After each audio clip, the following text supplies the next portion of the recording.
প্রত্যেকটা সফল মানুষের পিছনে রয়েছে ব্যর্থতার গল্প। প্রত্যেকটা সুখী মানুষের পেছনেই রয়েছে কঠোর পরিশ্রম। আসসালামু আলাইকুম আমার প্রাণপ্রিয় আপু ভাইয়ারা, সবাই কেমন আছেন? আশা করি আল্লাহর মধ্যে ভালো আছেন, সুস্থ আছেন। আমি অনন্যা চলে আসলাম প্রাণপ্রিয় শহর রাজশাহী থেকে আরও একটি নতুন ব্লগ ভিডিও নিয়ে।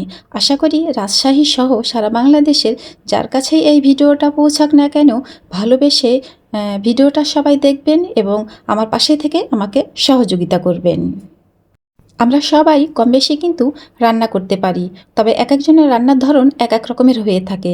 আমি আজকে কি রান্না করব, কিভাবে রান্না করব, সবটাই আমার প্রিয় আপু ভাইয়াদের সাথে শেয়ার করব। এই তো সকালবেলার খাওয়া দাওয়া যত কাজ ছিল সব কিন্তু শেষ করে নিয়েছি, শেষ করে চলে এসেছি ছাদে। আর আজকে উঠাচ্ছি ছাদ থেকে ছাদ বাগানের পুঁই পাতা। কোনো ডগা নিব না, ডাঁঠা নিব না, কিছু নিব না, একটু বড় বড় সাইজ দেখে কিন্তু পুঁই পাতাগুলো নিব, কারণ আমার আজকে এই পুঁই পাতাগুলোই লাগবে। দেখছেন মাশাআল্লাহ কি বড় বড় পুঁই পাতাগুলো হয়েছে। আর এই পুঁই পাতাগুলো যদি আমি এখন না উঠাই তাহলে কিন্তু এগুলো হলুদ হয়ে হয়ে নষ্ট হয়ে পড়ে যাবে। আর আমার যেহেতু ডগা আছেই, তাই তো ডগার আর প্রয়োজন নেই, তাই তো শুধু পুঁই পাতাগুলো নিয়ে চলে আসলাম। এখন রান্নাবান্না শুরু করে দিলাম। শুরুতেই মুরগির মাংস রান্না বসিয়ে দিচ্ছি, কারণ মুরগির মাংস রান্না হতে একটু সময় লাগবে। আর আমি তো একটা কাজের ফাঁকে কিন্তু আরও একটা কাজ করিনি, একবারে সব রেডি করে আমার রান্নাঘরে বসা আসলে ওইভাবে হয় না। তো আমি এরকমই এলোমেলো তাই বলে আমার সংসারটা যে আমার মতোই এলোমেলো তা নয় কিন্তু। তো যাই হোক, এখানে আমি মুরগির মাংস রান্না করে নিচ্ছি। যে প্রসেসে মুরগির মাংস রান্না করতে হয় ঠিক সেভাবেই আমি রান্না করে নিচ্ছি। তো আমার প্রাণপ্রিয় আপু ভাইয়ারা, দয়া করে সবাই লাইক দিয়ে ভিডিওটা দেখবেন আর আমাকে অবশ্যই ওয়াচ টাইম দিবেন। আর সাধারণ যে দর্শক প্রিয় আপু ভাইয়েরা আছেন তাদেরকে অসংখ্য অসংখ্য ধন্যবাদ আমার পাশে থাকার জন্য। আপনাদের অপরিসীম ভালোবাসা আমার দরকার, অনেক অনেক অনেক ভালোবাসা আমার দরকার। আপনাদের সেই অফুরন্ত ভালোবাসার অপেক্ষায় আমি অনন্যা রাজশাহী থেকে অপেক্ষায় থেকে গেলাম। এইদিকে মাংসটা হতে থাক, আস্তে ধীরে দিয়ে রাখলাম পাওয়ারটা, আস্তে ধীরেই হতে থাক। আর এই ফাঁকে আমি পুঁই পাতাগুলো নিয়ে এসেছি, সেই পুঁই পাতাগুলো খুব ভালো করে পরিষ্কার করে নিব।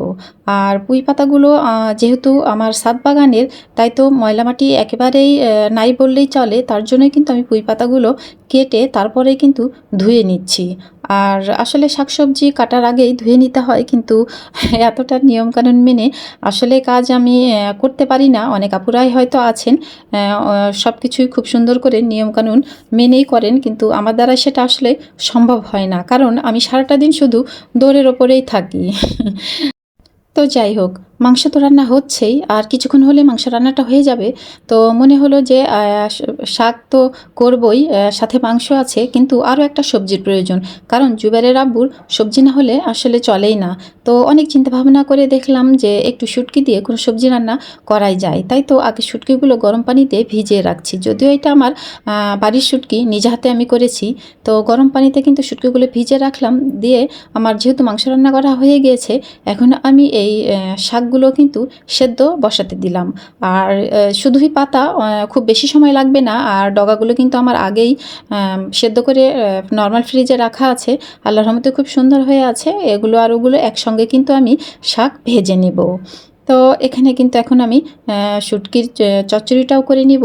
আর ঘরে শুধু আমার মূলা আর বেগুন ছিল, ওর আব্বু মূলা এনেছে, কারণ আমি মূলা খেতে কিন্তু ভীষণ ভালোবাসি, আমার খুবই ভালো লাগে।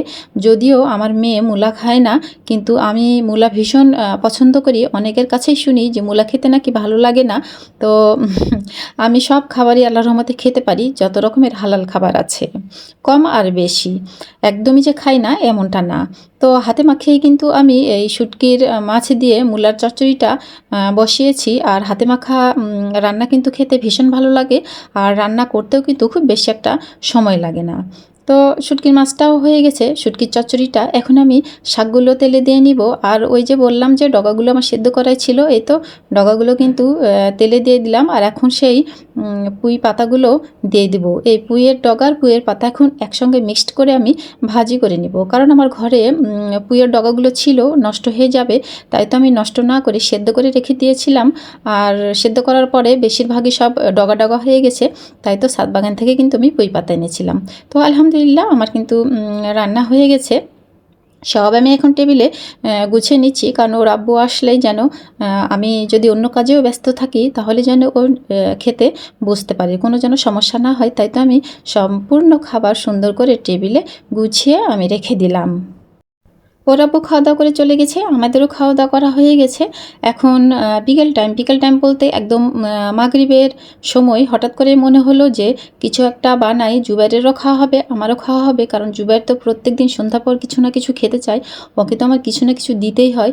তাই তো এটা মাথায় আসাতেই আমি বিকেলবেলা বসে বসে কিন্তু এই মসুরের ডালের আধা ভাঙ্গা যেটা বলে সেটা আমার কাছে থাকে, কারণ আমি মসুরের ডাল যেহেতু বাড়িতেই করি, তাই তো সেই আধা ভাঙ্গাগুলোকে আমি কিন্তু ব্লেন্ডারে দিয়ে একটু আটার মতো করে নিয়েছি, পুরোটাই প্লেন করি নাই, একটু গুঁড়ি গুঁড়ি ভাবে রেখেছি।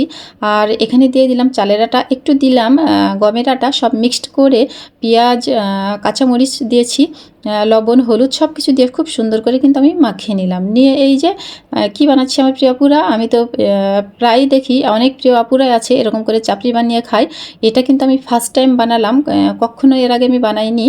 তো এটাই আমার প্রথম চাপড়ি বানানো, অনেক ভয় ভয় করছিলাম, কারণ আমি একেবারেই নাদান, মানে যত বছরেরই সংসার আমার হোক না কেন পিঠাটাতে আমি একেবারেই পারি না কিছু করতে, শুধুই নষ্ট করি বানাতে গেলে। তো অনেক ভয় ভয় করে এই চাপড়িটা বানাতে এসেছি, তো আলহামদুলিল্লাহ চাপড়িটা কিন্তু খুব সুন্দর হয়েছিল। তবে দুঃখের বিষয় জুবাইর খেয়ে বলছে আম্মু আমার খেতে ভালো লাগছে না, ও কিন্তু খায়নি। আর ওর আব্বুকে দিয়েছিলাম গরম গরম বানানোর পরপরই, কারণ আমার এখানে কিন্তু জমা হচ্ছিল না, ওর আব্বুকে দিয়ে দিচ্ছিলাম। তো ওর আব্বু ভীষণ পছন্দ করেছে এবং অনেক তৃপ্তি সহকারে খেয়েছে। আমার প্রাণপ্রিয় আপুরা, ভিডিওটা এখানেই শেষ করছি, সবাই ভালো থাকবেন, আল্লাহ হাফেজ।